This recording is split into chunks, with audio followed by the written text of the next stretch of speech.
I would request Professor Tina Singh to present a green planter to our distinguished guest as a welcome.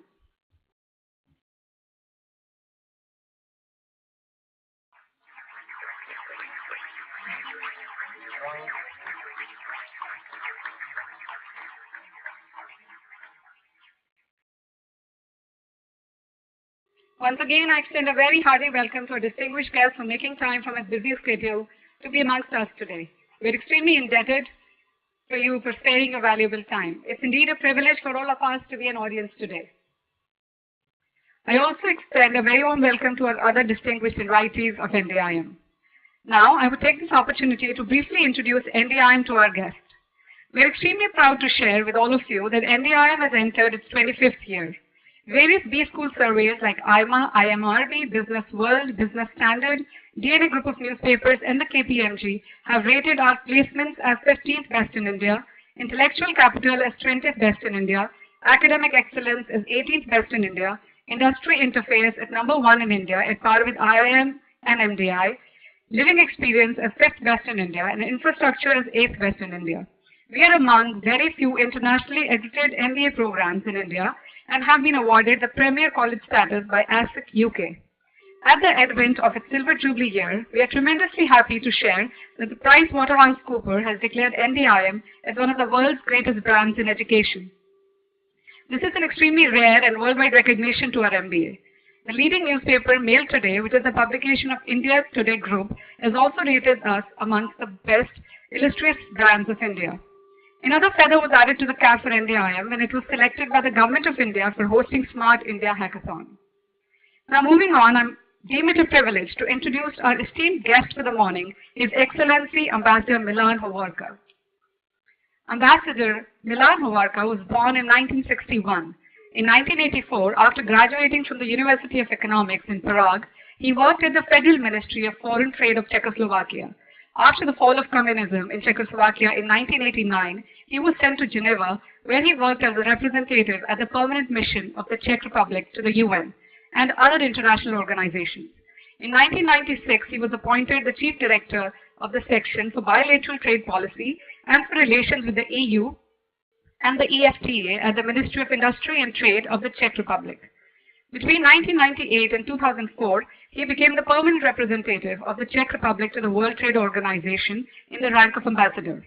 While being there, he was a permanent representative and afterwards the director of the mission and a member of various elected WTO bodies, including chair of the Council for Trade and Goods.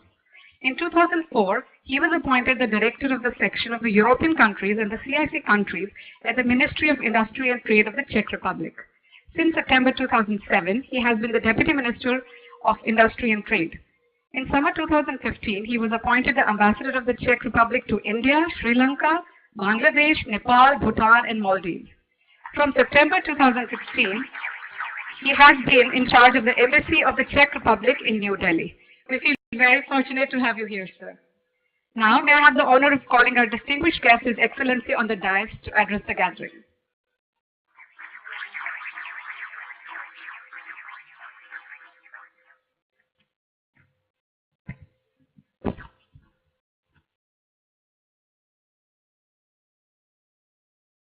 Do we need to have this light?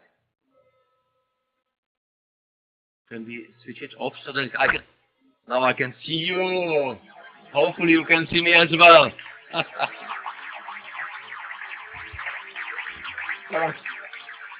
Sorry for any inconvenience to organize it. Good afternoon. Namaste. And thanks a lot to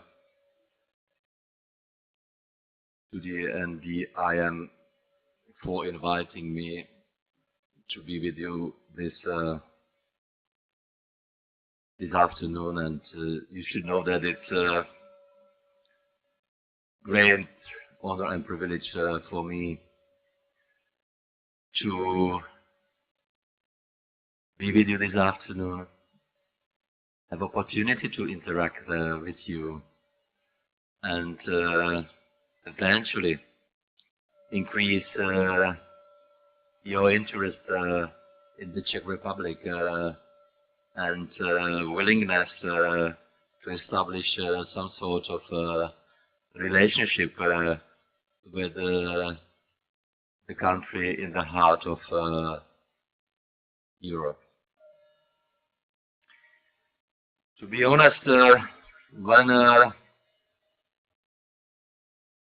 reflecting what to say today, I was also thinking when I was in your shoes.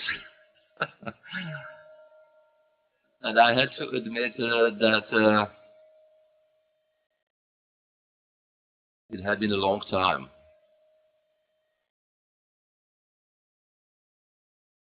And the question I posed to myself was,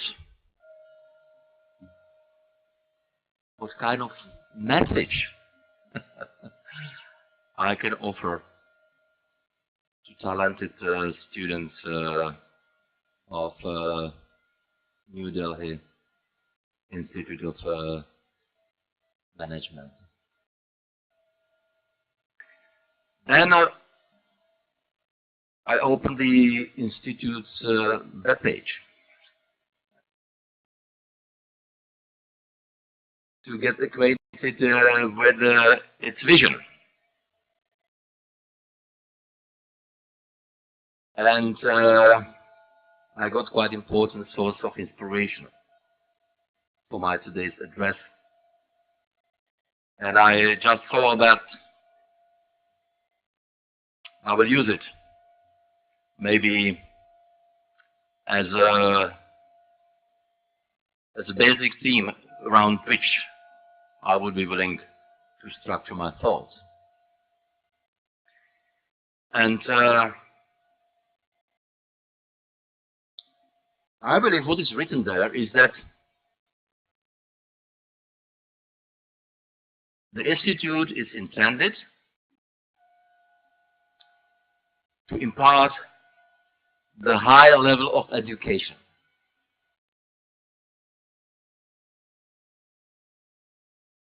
And I tell you, I can't agree more. Because only higher level education. I would also add relevant education, because relevancy has always been there. Can equip young people with the knowledge, employable competencies, and transferable skills that are needed to be successful, not only after graduation, because graduation is just the beginning, but also be able to face challenges of fast growing labor market. No doubt that high quality education would remain an illusion without the environment encouraging high quality teaching. And this is definitely the role of the state. We do have so many teachers here. Their role is replaceable. Without them, let's forget about higher education. But at the same time, I would say that their role has also changed, and quite dramatically, over the last couple of years. And it depends very much on their ability to adjust to rapidly changing world, improve learning experience, embrace technological changes, and definitely implement them in classrooms. And when talking about classrooms, I know that in today's world it may not necessarily be about classrooms, that there are different possibilities of getting messages across. Then, if my memory serves me well, and here I will have to look, develop the next generation of business leaders.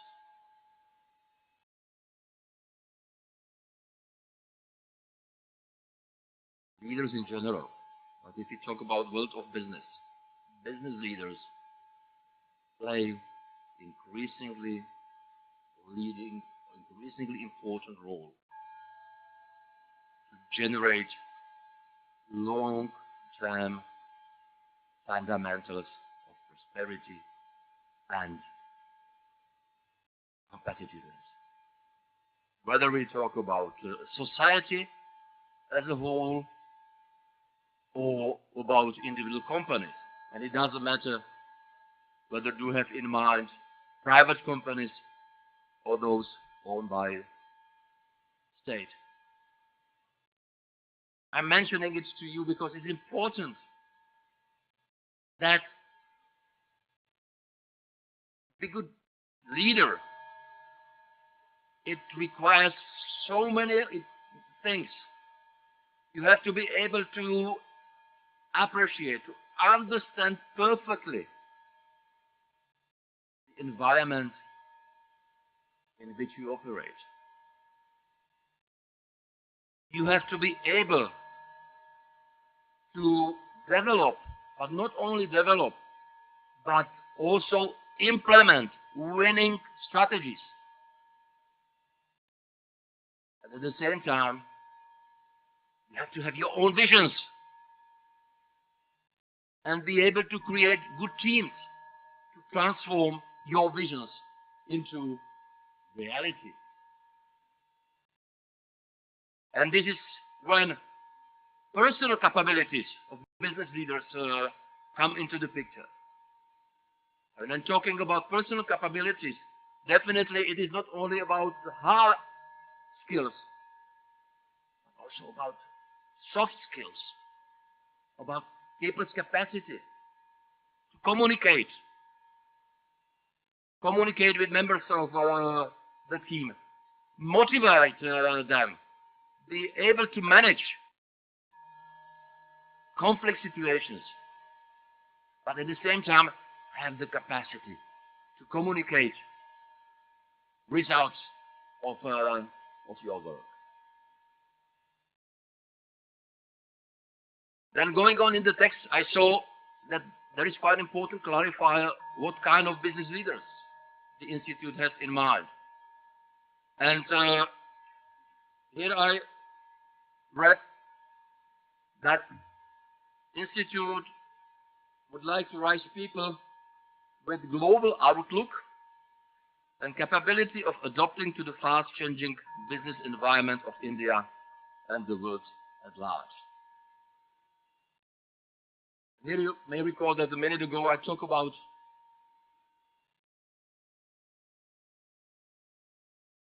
fast-changing labor market, about a rapidly changing world. It may sound like a cliché.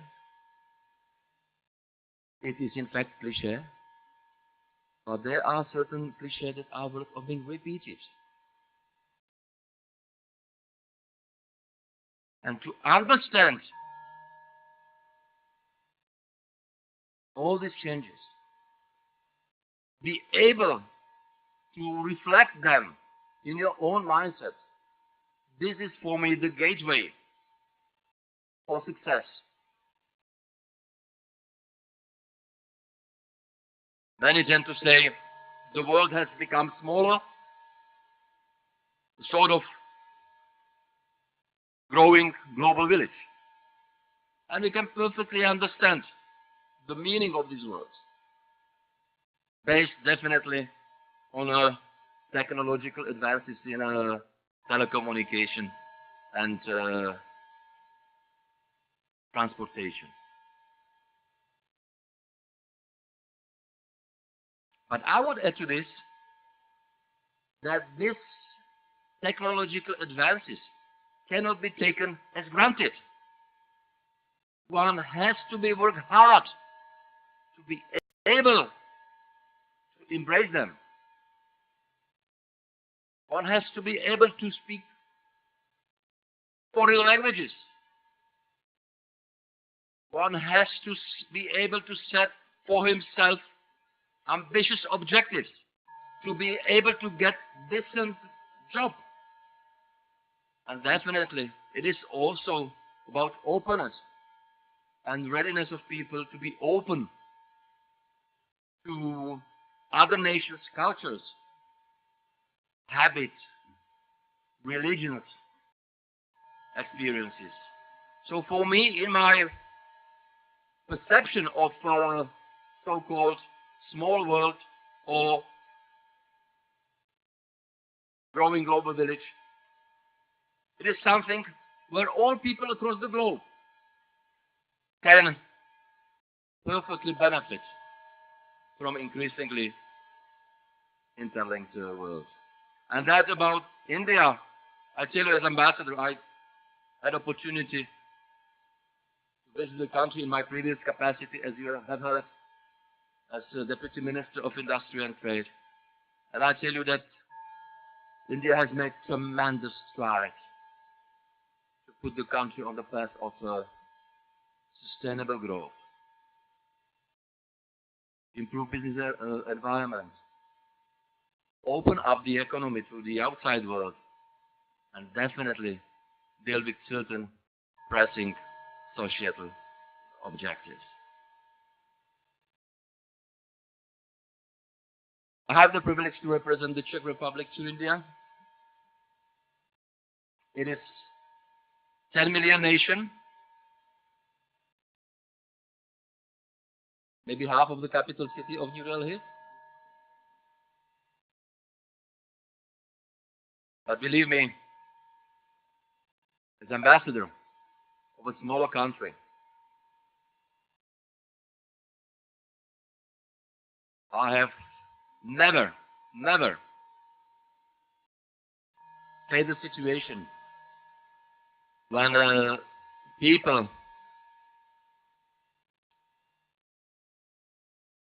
put emphasis on the size. Here the size doesn't matter. In India the size doesn't matter. The experience I gained and my family, we have gained together, is that it is primarily about people's willingness to sit around the table, to listen to each other, show respect for each other. And I tell you, I have been extremely privileged, thanks to God, of visiting so many countries across the globe. So many countries. I spent 12 years in Geneva. But I tell you, with full respect for all the differences, I tell you, whether you are in Brazil, Costa Rica, the US, Europe, Japan, for me, it is always the same. It is about man and woman. It is about their genuine to grow up the family, to get decent work. And if you are able to understand that, then you can much easier manage all the differences. All the differences. And this is also something I, as ambassador of the Czech Republic, appreciate a lot here in India. That the country has been able not only to manage these differences, but also transform them into positive synergies. You should know that the two countries, we have been enjoying a thriving relationship. This year, we will be celebrating 70th anniversary of the establishment of diplomatic relations between the then Czechoslovakia and India. But definitely our contact date back decades and centuries before that formal act of establishment diplomatic relations. And when visiting the institute, I saw a picture of famous Tagore.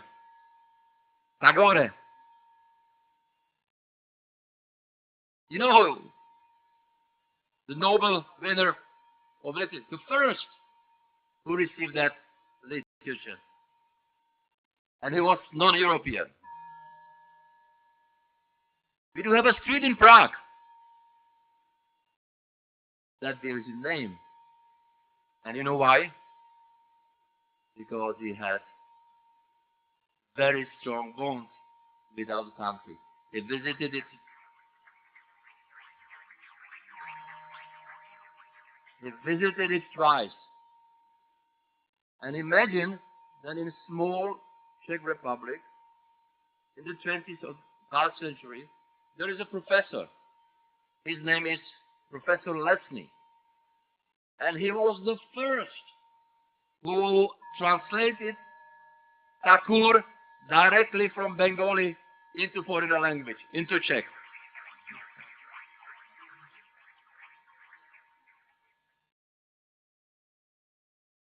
I think in New Delhi today, you can also study the Czech language here in New Delhi.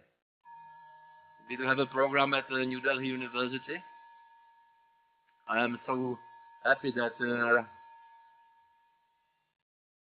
in 1.3 billion India there are young people who are keen to learn Czech language. You should also know that your counterparts, Czech students, they can study Sanskrit or Hindi at one of the oldest universities in Europe, which is the Charles University, which started providing world-class skill in 1348. Thank you. By the way, we do have a number of Indian students.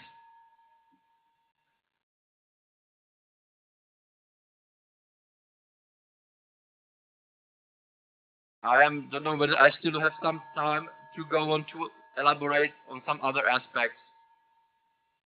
Student exchanges, definitely. One of my government's priorities. I'm so happy to be able to contribute.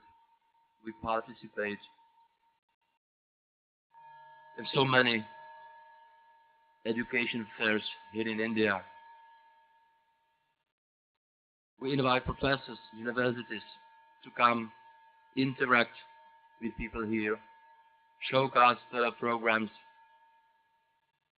We have around 70 universities in 20 cities in the Czech Republic.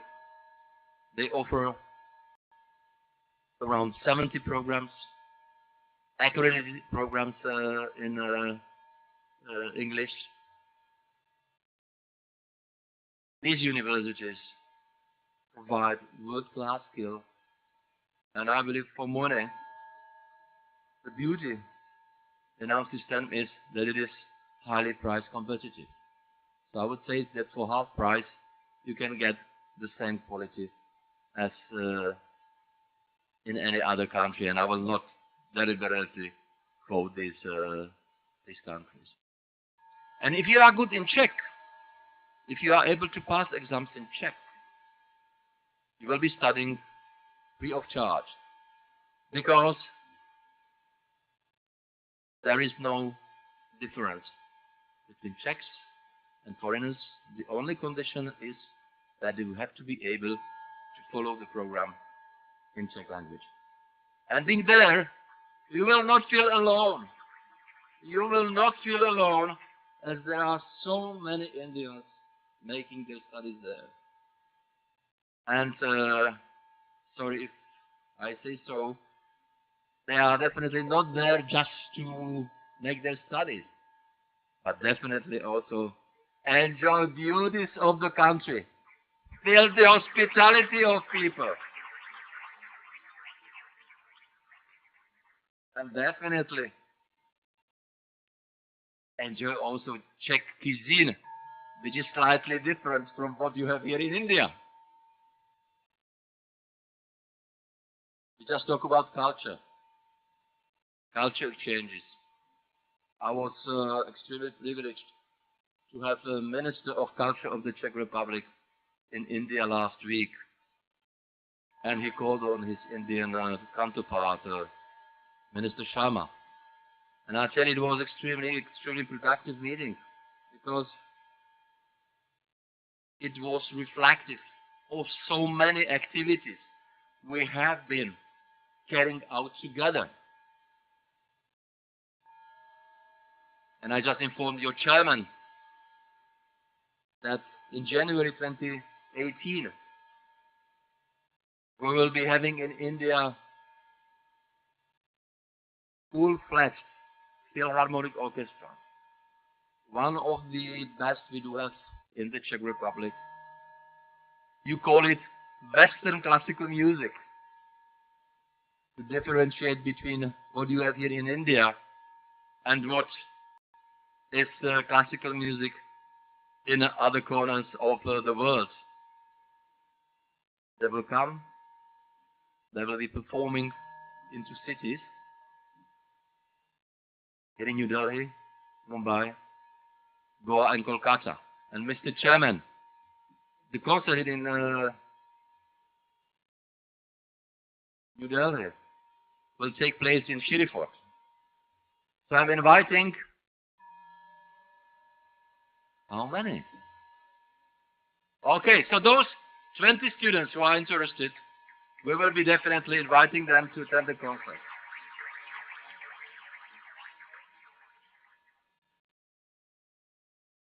But on one condition: if you get tickets, you have to come. It requires us tremendous efforts. Huge amount of money is needed. The only artist will receive or can receive is your recognition.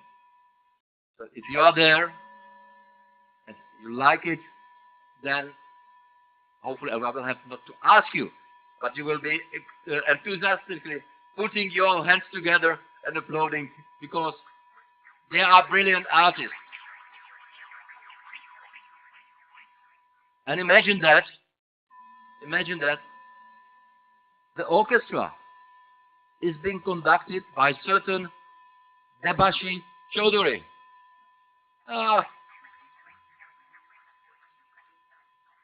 Who is not Czech? Definitely he's an Indian.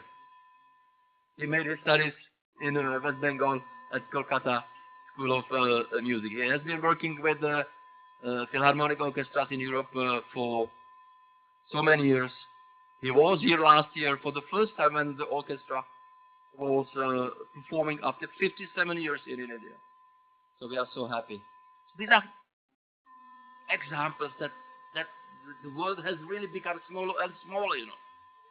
He got married with a beautiful Czech lady, no doubt about that. By the way, that orchestra comes from the same city where Thomas Bata was born. You know who is Thomas Bata?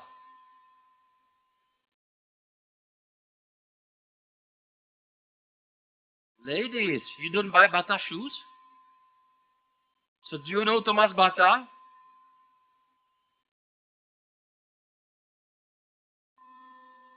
Many in India believe that he was of Indian origin.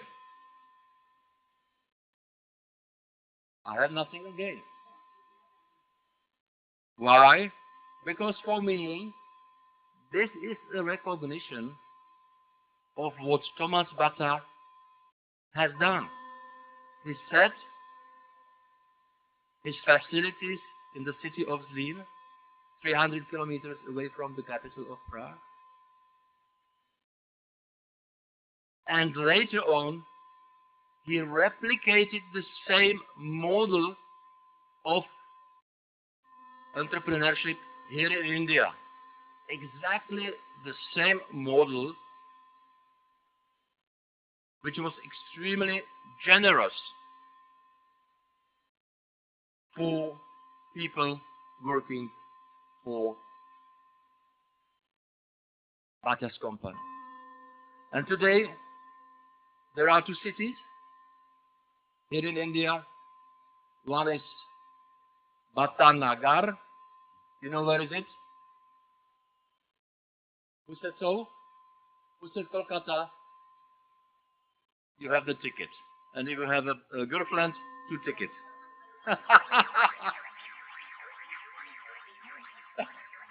Thank you very much. Absolutely, it's nearby. I visited the place a year ago. I tell you, it's a beautiful, beautiful manufacturing facility. Beautiful, I like it very much. Great investment. Definitely, we have been dramatically increasing our trade exchanges. Last year, total trade between our two countries was about 1.35 billion US dollars. 1.35 billion US dollars. For me as ambassador, it is gratifying to see that again it is a two-way avenue. That bilateral trade is more or less balanced. And Indian companies, they are doing extremely well. They are doing extremely well. The only I regret that quite often products, Indian products, we buy in the Czech Republic are not being imported directly from India, but through some other countries. But this is maybe what today's world of global value chains is about. But my objective is definitely to streamline, to encourage partners of both sides to be ready to work hard together with a view to establishing direct commercial ties. And this is also what one of the most prestigious engineering fairs is about. This fair will take place next month in the city of Brno, which is 200 kilometers away from Prague. And I am proud to say that India will participate as a partner country.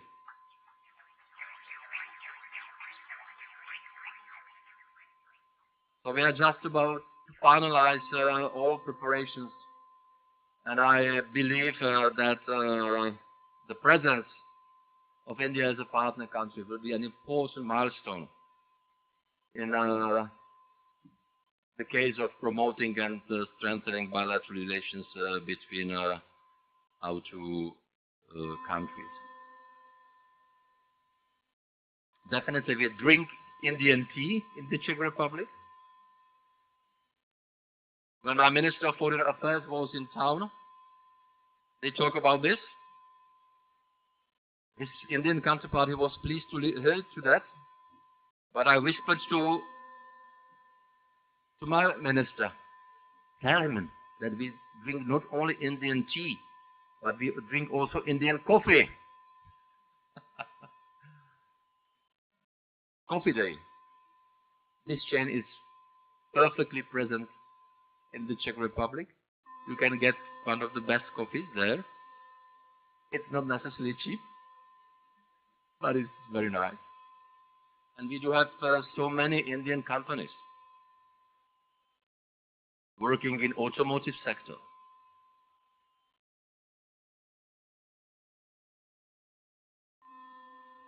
Steel sector, pharmaceuticals.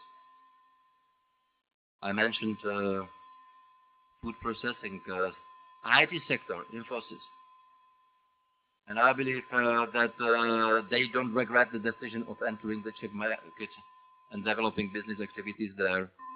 Because as a member of the European Union, and you know that the Czech Republic is a member of the European Union, well, if you are able to establish your commercial presence there, then it is not about 10 million Czech Republic, but it is about 500 million EU market.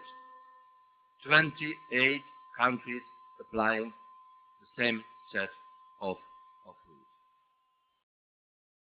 So I will maybe stop here to share my perspective of what I believe is the higher education, how I see today's global and increasingly interlinked world. And I also tried to shed some light on a thriving relationship between the Czech Republic and Czechia. Czechia is one word name of the Czech Republic. So once again, thank you very much for being here. Thanks a lot for listening. And if time allows, I'll be more than willing to respond to any question you may have. Thank you very much.